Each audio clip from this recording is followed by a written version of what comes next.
പിതാവിൻ്റെയും പുത്രൻ്റെയും പരിശുദ്ധാത്മാവിൻ്റെയും നാമത്തിൽ ആമേൻ. എന്നെ ശ്രവിച്ചുകൊണ്ടിരിക്കുന്ന ലോകമെമ്പാടുമുള്ള മാതാപിതാക്കളെ, സഹോദരി സഹോദരന്മാരെ, സുഹൃത്തുക്കളെ, ആത്മവിശ്വാസവും നിലപാടുകളിലുള്ള വ്യത്യാസവും നമ്മളുടെ ആത്മവിശ്വാസത്തെ എങ്ങനെ വളർത്തും ഉയർത്തും എന്നതിനെക്കുറിച്ചുള്ള ഒരു ചെറിയ ക്ലാസ്സാണ് ഈ എപ്പിസോഡിൽ നമ്മൾ ഉൾപ്പെടുത്തിയിരിക്കുന്നത്. എല്ലാവർക്കും സ്വാഗതം. നമുക്കറിയാം, നമ്മൾ നിലപാടുകളെ, കാഴ്ചപ്പാടുകളെ ഒരു പോസിറ്റീവ് ഔട്ട്ലുക്കോടെ കാണുകയാണെങ്കിൽ അത് നമ്മുടെ ആത്മവിശ്വാസത്തെ ഒരുപാട് ഉയർത്തും എന്നുള്ള ബോധ്യത്തിലേക്ക് വരുവാനായിട്ടാണ് നമ്മൾ ഈ ക്ലാസ് ഉപയുക്തമാക്കി തീർക്കുന്നത്. നമുക്കറിയാം, നമുക്ക് സാധിക്കുമെന്നുള്ള ആ ഒരു ബോധ്യം. നമ്മളൊരു കാര്യം, ഇപ്പൊ ക്ലാസ്സുകളൊക്കെ നടക്കുന്ന ഒരുപാട് റീൽസൊക്കെ കാണാറുണ്ട് ഞാൻ. രാവിലെ 4 മണിക്കും 5 മണിക്കും മുൻപ് ഇടയിൽ എഴുന്നേൽക്കുന്നവരാണെങ്കിൽ നിങ്ങൾക്ക് ഇന്ന ഗുണങ്ങളുണ്ട്, നിങ്ങൾ ഇന്ന കാര്യങ്ങൾ ചോദിച്ചാൽ നിങ്ങൾക്ക് ലഭിക്കും എന്നുള്ള ഒരുപാട് റീൽസ് ക്ലാസ്സുകളൊക്കെ ഇപ്പോൾ കാണാറുണ്ട്. അതിൻ്റെ വാസ്തവികത എന്നതിനേക്കാളും ഉപരി നമ്മളത് നിത്യം പ്രാവർത്തികമാക്കുമ്പോൾ, ഞാനെപ്പോഴും പറയാറില്ലേ, നമ്മളിലുള്ള ശക്തി എന്താണ്? ദൈവത്തിൻ്റെ ശക്തിയാണ്. നമ്മളിലുള്ള ശ്വാസം എന്താണ്? അത് ദൈവത്തിൻ്റെ ശ്വാസമാണ്.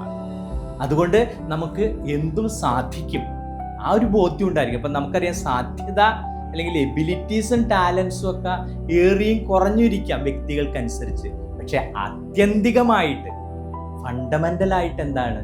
നമ്മൾക്ക് എല്ലാവർക്കും ദൈവത്തിൻ്റെ ശ്വാസമാണ്, ദൈവത്തിൻ്റെ ശക്തിയാണ് നമ്മളിൽ എല്ലാവരിലും പ്രകടിച്ചുകൊണ്ടിരിക്കുന്നത്.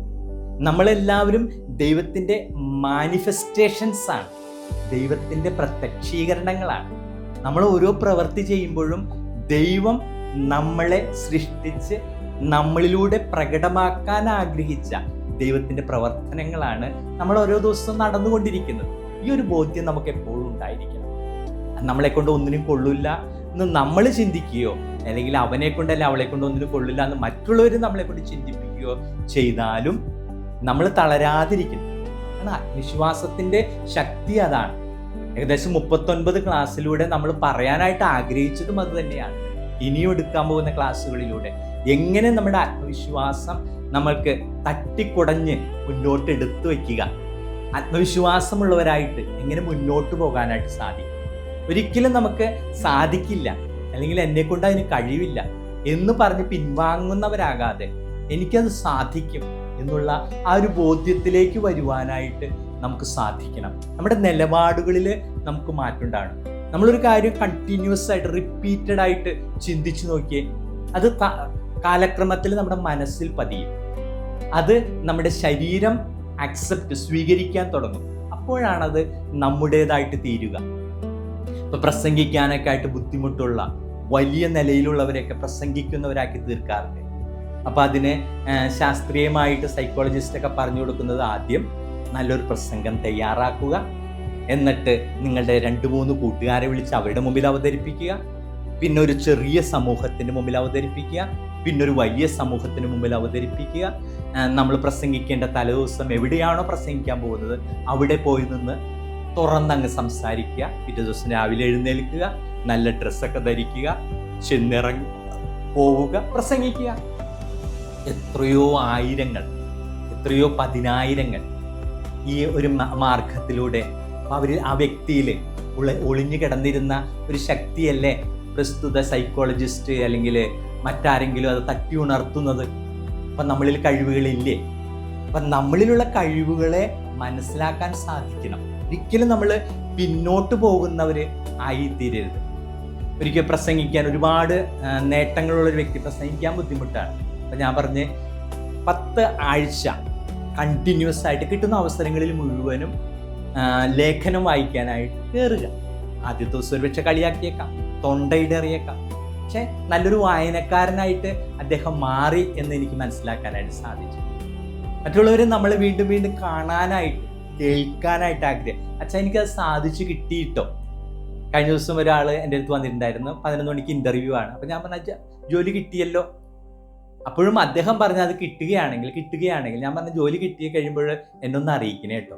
അത് എൻ്റെ കഴിവൊന്നുമല്ല, നമ്മൾ ആ വിശ്വാസം അയാൾക്ക് കൊടുക്കണം. അദ്ദേഹം 1 മണിക്ക് വിളിച്ച് പറഞ്ഞു, അച്ഛൻ ഇൻ്റർവ്യൂ കഴിഞ്ഞു, ഞാൻ ഉദ്ദേശിച്ച റിസോർട്ടിലല്ല മറ്റൊരു റിസോർട്ടിലേക്ക് എനിക്ക് അപ്പോയിൻമെൻറ്റ് കിട്ടി. അതാണ് നമുക്ക് ആ ഒരു ബോധ്യം എനിക്ക് കിട്ടുന്നത്, ഞാൻ കിട്ടിക്കഴിഞ്ഞു. ഇപ്പം ലൂക്കായുടെ സുവിശേഷം 11-ാം അധ്യായത്തിൽ കർത്താവ് ലാസറിനെ ഉയർപ്പിക്കുന്ന രംഗം ക്രിസ്ത്യാനികൾ കേൾക്കുന്നവർക്കറിയാം. കർത്താവ് ദൈവത്തിന് നന്ദി പറയുകയാണ്. ഇങ്ങനെയാണ് പ്രാർത്ഥിക്കുന്നത്, ദൈവമേ എൻ്റെ പ്രാർത്ഥന കേട്ട് എപ്പോഴും എന്നെ സഹായിക്കുന്നതിന് ഞാൻ നന്ദി പറയുന്നു. ഇപ്പം ഈ ജനങ്ങൾ മുഴുവനും വിശ്വസിക്കേണ്ടതിനാണ് ഈ പ്രവൃത്തി ഞാൻ ചെയ്യുന്നത് എന്ന് പറഞ്ഞുകൊണ്ടാണ്. അപ്പം ദൈവത്തിന് നന്ദി പറഞ്ഞുകൊണ്ട് യേശു ലാസറിനെ ഉയർപ്പിക്കുകയാണ്. അപ്പോൾ നമുക്കെപ്പോഴും കിട്ടിക്കഴിഞ്ഞു എന്നുള്ളൊരു ബോധ്യം നമുക്കുണ്ടായിരിക്കണം. ഏത് മേഖല, ഇൻ്റർവ്യൂകളാകട്ടെ, പരീക്ഷകളാകട്ടെ, മുന്നോട്ടുള്ള പ്രയാണങ്ങളാകട്ടെ, ബന്ധങ്ങളാകട്ടെ, എന്ത് നമുക്ക് ലഭിച്ചു കഴിഞ്ഞു എന്നുള്ള ആ വലിയ ഉത്തമ വിശ്വാസത്തോടെ നമുക്ക് മുന്നേറാൻ സാധിച്ചു കഴിഞ്ഞാൽ നമുക്ക് നേടിക്കഴിഞ്ഞു, നമുക്കതിനുള്ള ശക്തിയുണ്ട്. ഇതാണ് കോൺഫിഡൻസ്. സെൽഫ് കോൺഫിഡൻസ് വളർത്തിയെടുക്കാനായിട്ട് നമ്മളിൽ ഉള്ളതിനെ നമുക്കൊന്ന് തട്ടിക്കുടഞ്ഞ് എടുത്താൽ മാത്രം മതി. It is in us, it is hours, അത് നമ്മുടേതാണ്, നമ്മളുടെ ഉള്ളിലുണ്ട്. ആ ഒരു ബോധ്യത്തിലേക്ക് വരാനായിട്ട് നമുക്ക് സാധിക്കണം. അച്ഛനീ 39 ക്ലാസ്സിലൂടെയും പറയുന്നത്, എനിക്ക് ആ ഒരു വിശ്വാസം നമ്മൾക്ക്, ഞാൻ പറയുന്ന എനിക്കും നമ്മൾക്കും ഉള്ളതിന് നമ്മൾക്ക് വളർത്തിയെടുക്കാനായിട്ട് സാധിക്കണം. ആ ഒരു കോൺഫിഡൻസ്, ആത്മവിശ്വാസം ഉണ്ടെങ്കിലും ഏത് മേഖലയിലേക്ക് നമുക്ക് ഓടിക്കയറി ചെല്ലാനായിട്ട് സാധിക്കും, തന്നെ കഴിയും എന്നുള്ളൊരു ബോധ്യത്തിലേക്ക്. അതുകൊണ്ട് നിലപാടുകളിൽ അത് എപ്പോഴും മുന്നോട്ട് എന്നുള്ളൊരു ചിന്തയിലേക്ക് നമുക്ക് വരാനായിട്ട് സാധിക്കണം. ഒരിക്കലും പിറകോട്ട് പിടിച്ചു വലിക്കുന്ന ഒന്നും നമ്മുടേതല്ല. നമ്മളെപ്പോഴും യേശു ഉയർത്തിയേക്കുന്നത്, ദൈവം ഉയർത്തിയേക്കുന്നത്, സർവീസിന് ഉയർത്തിയത് മുന്നോട്ട് എന്നുള്ളതാണ്. നമ്മളെല്ലാവരെയും സൃഷ്ടിച്ചിരിക്കുന്ന ഒരു ലക്ഷ്യം ഉപയോഗിച്ചല്ലേ, ആ ഒരു ലക്ഷ്യം നമ്മൾ പൂർത്തീകരിക്കുന്നതാണ്. ഞാൻ പറഞ്ഞത് ഗോഡ്സ് മാനിഫെസ്റ്റേഷൻ ഇൻ us, നമ്മളിലൂടെ അത് പ്രതിഫലിക്കണമെന്ന് ദൈവം ആഗ്രഹിക്കുന്നുണ്ട്. അതിന് നമുക്ക് എന്ത് വേണം? നമ്മുടെ ആത്മവിശ്വാസം വളർത്തണം. ആത്മവിശ്വാസം ഉണ്ടാകണമെങ്കിൽ നമ്മൾ എന്ത് ചെയ്യണം? നമുക്ക് ലഭിക്കുന്ന ഓരോ അവസരങ്ങളും പൂർണ്ണ വിശ്വാസത്തോടെ, ബോധ്യത്തോടെ നമുക്ക് ഉപയോഗിക്കാൻ സാധിച്ചു കഴിഞ്ഞാൽ ഇറ്റ് ഈസ് ഈസി. ആത്മവിശ്വാസത്തിൽ വളരാനായിട്ട് നമുക്ക് സാധിക്കും. അതുകൊണ്ട് നിലപാടുകളുടെ വ്യക്തികളായിട്ട് മാറാനായിട്ട്, പോസിറ്റീവായിട്ടുള്ള നിലപാടുകൾ ഉണ്ടാകാനായിട്ട് സർവീസിനെ എല്ലാവരെയും അനുഗ്രഹിക്കട്ടെ എന്ന് പ്രാർത്ഥിക്കുന്നു.